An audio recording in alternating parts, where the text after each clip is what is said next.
dewa-dewi, sembah malaikat, kita tak buat. Tak puja. Kita tak puja patung batu, tak puja.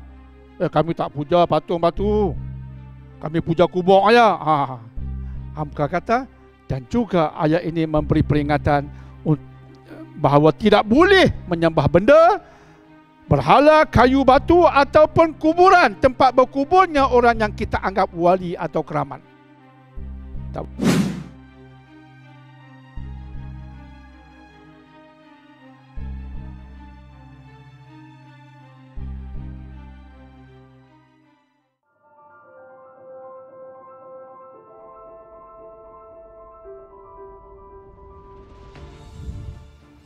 Baik, Hamka kemudian membincangkan ayat ini dengan apa yang berlaku di sudut aplikasi.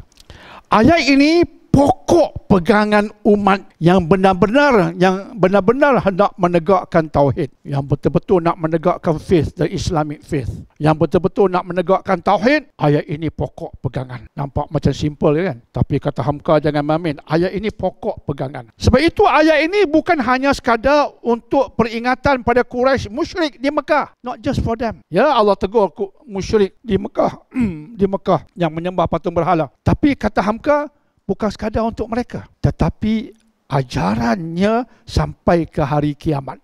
Ajarannya sampai ke hari kiamat, iaitu tidak boleh menyembah ataupun memuja benda-benda. No.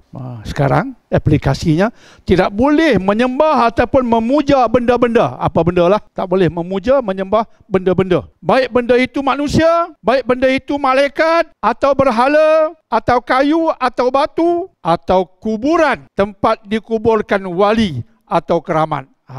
Nampak? Nak sampai pada kita tu. Okey. Kalau sembah dewa-dewi, sembah malaikat, kita tak buat. Tak puja. Kita tak puja patung batu, tak puja. Kami tak puja patung batu. Kami puja kubur aja.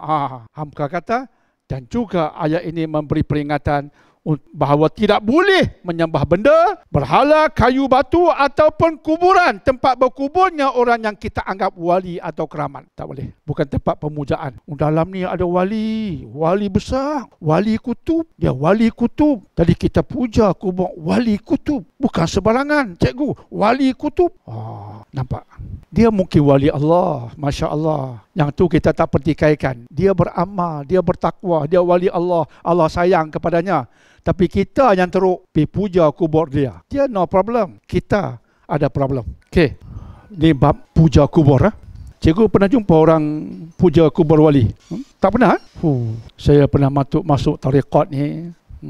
Bila masuk tarekat nampaklah semua tu. Puja kubur wali ni, wah, antara pergi ziarah, kemudian adalah kita nampak bentuk-bentuk pemujaan. Kita nampak dia sujud di situ. Kita nampak. Dengan mata kepala saya nampak. Kadang-kadang orang itu bukannya orang yang kita anggap jahil. Kita rasa dia tu berilmu.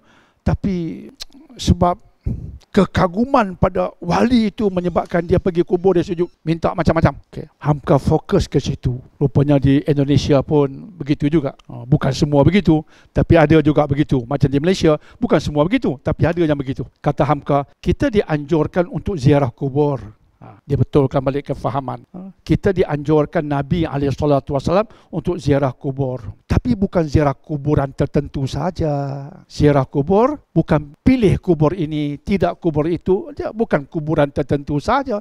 Ziarahlah kuburan, tak ada masalah secara umumnya. Dan ziarah ke kuburan pun bukan ziarah untuk minta tolong pada yang berkubur dalam tanah itu, untuk menunaikan hajat kita kepada Allah. Nampak? Kita disunatkan ziarah kubur. Tapi kata Hamka, ziarah kubur yang disunatkan Nabi, bukan sunatnya itu pergi untuk minta sesuatu hajat kepada yang sudah berkubur dalam tanah itu. Bukan pergi ziarah kubur untuk minta pada yang mati itu, walaupun dia dianggap wali dan keramat. Ini yang sedang riuh diperkatakan.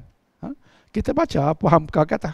Kita baca apa yang Hamka kata. Bukan untuk minta tolong pada dia yang terkubur itu, supaya dia yang terkubur itu menyampaikan hajat kepada Allah. Tetapi kita yang datang ziarah mengikut Nabi SAW ialah supaya pertama, kita mendoakan orang yang sudah mati itu. Sunnahnya begitu. Apa yang kita buat ada ilmunya. Ziarah kubur untuk apa? Nak doakan si mati. Tak kira dia siapa. Dan antara doanya Nabi ajar. Sehingga Nabi SAW ajar kita doa ketika pergi kubur. Apa doanya? Dengar. Assalamualaikum ahlad diyar minal mu'minin wa inna insya'allahu bikum lahikun nas'alullaha lana walakumul afiyah. Nanti Ridwan akan edarkan doa ini, insyaAllah ya. Okey, maksudnya kita kata Assalamualaikum ahlad diyar, salam sejahtera bagi kamu wahai penghuni kampung-kampung ini, kuburan-kuburan ini. Kita tak kata ahlal kubur, Assalamualaikum penduduk kubur. Dah, kita kata sunnahnya Assalamualaikum ahlad diyar. Adabnya begitu. Wahai penduduk kampung-kampung ini, minal mu'minin. Kita pun berziarah kubur orang Islam lah. Wahai penduduk kampung ini dari kalangan yang mukminin, kami insya-Allah akan menyusuli kamu. Itu adabnya. Kita baca doa yang mengingatkan kita, aku satu hari akan masuk kubur juga. Aku ni sekarang duduk hidup di atas muka bumi, belum mati. Tapi aku satu hari akan menyusuli kamu. Aku satu hari akan mati juga untuk melahirkan keinsafan. Kita ziarah kubur untuk melahirkan keinsafan diri. Dan kami akan tidak lama lagi akan menyusuli kamu. Nas'alullah. Kami pohon pada Allah. Bukan pohon pada si mati itu. Nas'alullah. Kami minta pada Allah. Kami minta pada Allah lana walakum, untuk kami dan untuk kamu, al-afiyah, supaya Allah berikan al-afiyah. Kami minta pada Allah, bukan pada wali yang mati itu. Kami minta pada Allah supaya Allah berikan al-afiyah. Al-afiyah, ini kita minta. Al-afiyah apa dia? Afiat. Afiat ni apa dia? Al-afiyah itu kelapangan, kebaikan untuk kami dan kamu. Walaupun dia hebat macam mana pun, dia tak perfect. Kita doakan untuk kami dan kamu supaya Allah berikan pada kami dan kamu al-afiyah. Doa tu sunnah. Assalamualaikum ahlal diyar, sambung sampai ke hujung. Tak panjang. Kita pergi kubur, baca doa tu. Baca kuat sikit, sekadar kita boleh dengar, insya-Allah. Okey, jadi kata Hamka, itu yang sunnahnya. Bukan pergi kubur minta pada orang yang dikuburkan. Kata Hamka lagi. Mari kita kupas apa yang dikatakan Hamka. Sederhana sekali doa yang diajarkan Rasul. Sederhana sekali doa yang diajarkan Rasul alaihi salatu wassalam bila kita ziarah kuburan. Walaupun kuburan itu kuburan kaum muslimin yang biasa, ataupun dia kuburan ulama yang besar, doanya sama, kata Hamka. Nampak mindset? Nak bagi kita faham. Orang muslim biasa, doanya sama. Pergi ziarah kubur ulama besar masa dia hidup, doanya sama. Dan kita buat pengakuan pula dalam doa itu.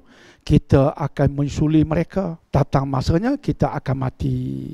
Malahan ziarah ke kubur Nabi SAW dan ziarah kubur Abu Bakar, Umar di Madinah sendiri pun tidak ada suatu doa yang maktub yang menyuruh kita meminta kepada Allah dengan perantaraan mereka. Tak ada. Ada cikgu? Tak ada. Nabi SAW ajar, bila kamu ziarah aku ataupun sahabat-sahabat yang terkenal, Khulafaur Rasyidin, kamu minta pada Allah dengan perantaraan. Tak ada.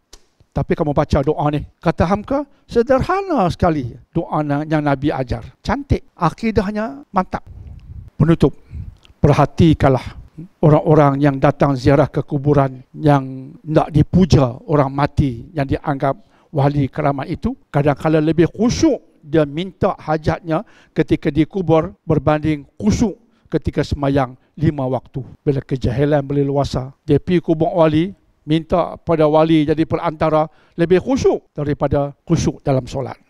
Dalam solat, ihdinas siratal mustaqim, baca doa pada Allah pun tak khusyuk. Tapi pergi kubur wali tu dia terkebir-kebir mata, banyak khusyuk. Ada yang pergi peluk pula Batu Nisan. Cik ni pergi peluk Batu Nisan.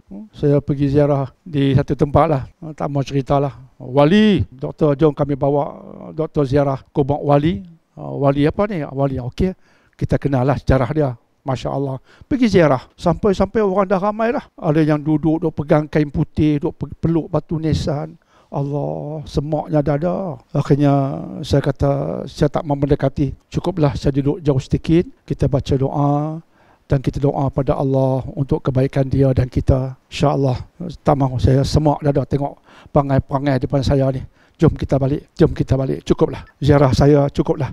Beberapa minit, seminit dua pun cukup. Itu kata Hamka. Lagi khusyuk duk minta pada wali-wali itu ini jadi perantara daripada khusyuk dalam solat. Jadi ayat 18 surah Yunus tentang orang kafir jadikan sembahan mereka sebagai perantara antara mereka dengan Allah. Akhirnya umat Islam hari ini menghidupkan balik kesesatan itu dalam bentuk-bentuknya berlaku hari ini. Jadi menjadikan mereka itu sebagai bahan pemujaan. Kita tak kata sembahan, jadi pemujaan. Kita guna kalimat pemujaan. Jika sampai sejauh itu.